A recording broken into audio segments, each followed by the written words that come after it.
그리스도인의 참다운 삶에 대해서 갈라디아서 2장 20절 말씀을 세 가지 대지로 나누어 말씀드린다고 했습니다. 첫째는 내가 그리스도와 함께 십자가에 못 박혔나니, 두 번째는 이제는 내가 사는 것이 아니요 내 안에 그리스도께서 사시는 것이라, 세 번째는 이제 내가 육체 가운데 사는 것은 나를 사랑하사 나를 위하여 자기 자신을 버리신 하나님의 아들을 믿는 믿음 안에서 사는 것이라입니다. 그러면 첫째, 내가 그리스도와 함께 십자가에 못 박혔나니라고 말씀했습니다. 여기서 예수님께서 나를 이처럼 사랑하셔서 나의 모든 죄를 사해 주시고 의를 입혀 주시고 새 생명을 주시려고 십자가에 죽으시고 부활하셨습니다. 이렇게 예수님께서 죄악으로 말미암아 죽었던 내 영을 살려주셨습니다. 타락한 내 영이 살아났기에 나의 옛사람, 즉 예수님을 믿기 이전에 불신 때의 나 자신의 모든 것은 새 사람으로 살아가야 참된 믿음의 삶을 이루어가는 줄 믿습니다. 그러기에 나의 옛사람을 십자가에 못 박아야 합니다. 내가 불신 때에 나의 주인은 악한 영에 사로잡혀 살았습니다. 즉 악령입니다.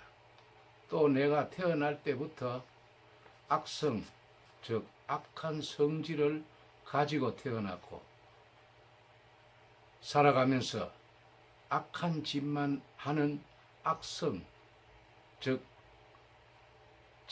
악습, 자범성을 가지고 있고 자기를 죽이는 악한 행동, 즉 악행을 할 따름입니다. 로마서 6장 6절 말씀입니다. 우리가 알거니와 우리 옛사람이 예수와 함께 십자가에 못 박힌 것은 죄의 몸이 멸하여 다시는 우리가 죄에서 종노릇 하지 아니하려 함이니 라고 했습니다. 예수님을 믿는 성도들은 영이 살아났기에 악령의 세력에서 지옥 멸망의 세력에서 벗어나서나 마음과 육은 여전히 죄 아래 있기에 죄를 짓고 악을 행할 수 있습니다. 이 악성, 악습, 악행을 십자가에 못 박아 죽이는 일을 해야 합니다. 그러면 옛사람의 특징은 어떠합니까? 에베소서 4장 17절 하반절 말씀입니다. 그 마음에 흠한 것으로 행함같이 행하지 말라고 하셨습니다. 삶의 의미와 목적과 방향이 분명치 못한 사람입니다.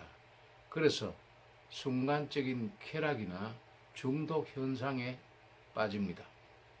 요즘 젊은이들은 밤새도록 TV 시청, 스마트폰, 컴퓨터, 게임 등에 빠져서 밤낮이 바뀐 허망한 인생을 살아갑니다. 마음의 평안이 없고 불안하고 두렵고 무의미한 인생을 살아갑니다. 옛사람의 두 번째 모습은 어떠합니까? 18절 하반절 말씀입니다. 하나님의 생명에서 떠나 있도다 라고 말씀하셨습니다. 예수님을 믿는다고 하면서 자기 주장, 자기 고집, 자기 자신을 깨뜨리지 못하는 사람입니다. 이런 사람은 항상 자기 자신의 계획과 꿈을 펼치려고 노력합니다. 옛사람의 세 번째 모습은 어떠합니까? 19절 말씀입니다. 그들이 감각 없는 자가 되어 자신을 방탕에 방임하여 모든 더러운 것을 욕심으로 행하되 라고 말씀하셨습니다. 이렇게 옛사람의 특징은 마음이 허망하고 하나님의 생명에서 떠나 있고 욕심으로 살아가는 인생을 말합니다. 두 번째로 성도가 십자가에 못 박아야 할 것은 갈라디아서 5장 24절 말씀입니다. 그리스도 예수의 사람들은 육체와 함께 그 정과 욕심을 십자가에 못 박았느니라 라고 말씀하셨습니다. 세 번째로 성도가 십자가에 못 박아야 할 것은 오늘 이 말씀입니다. 갈라디아서 2장 20절 말씀입니다. 내가 그리스도와 함께 십자가에 못 박아야 합니다.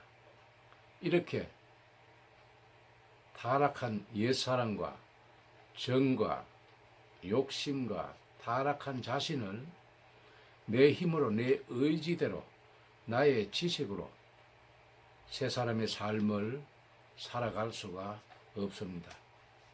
우리 믿는 성도는 내 안에 성령님이 내주하심으로 성령님의 인도하심에 따라 하나님의 말씀에 순종하는 삶이 나의 옛사람과 정욕과 욕심을 내 자신을 십자가에 못 박을 수 있습니다.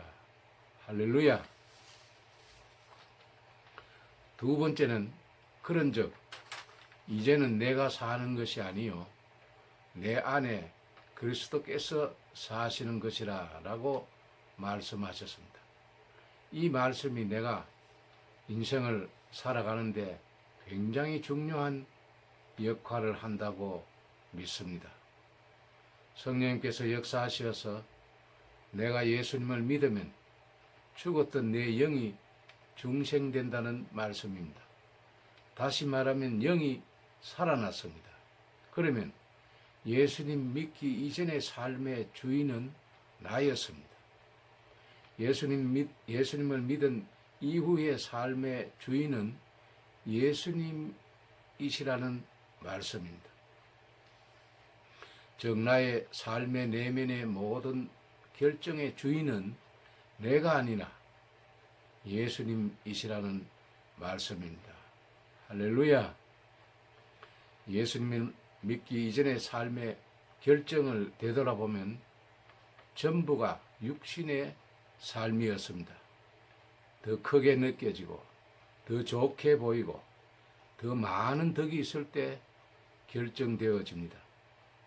사울왕은 하나님이 주인된 겸손한 삶을 살 때 하나님께서 은혜를 베풀어 주셨고 자신이 주인된 교만한 삶을 살 때 마침내 비참한 죽음을 맞이했습니다.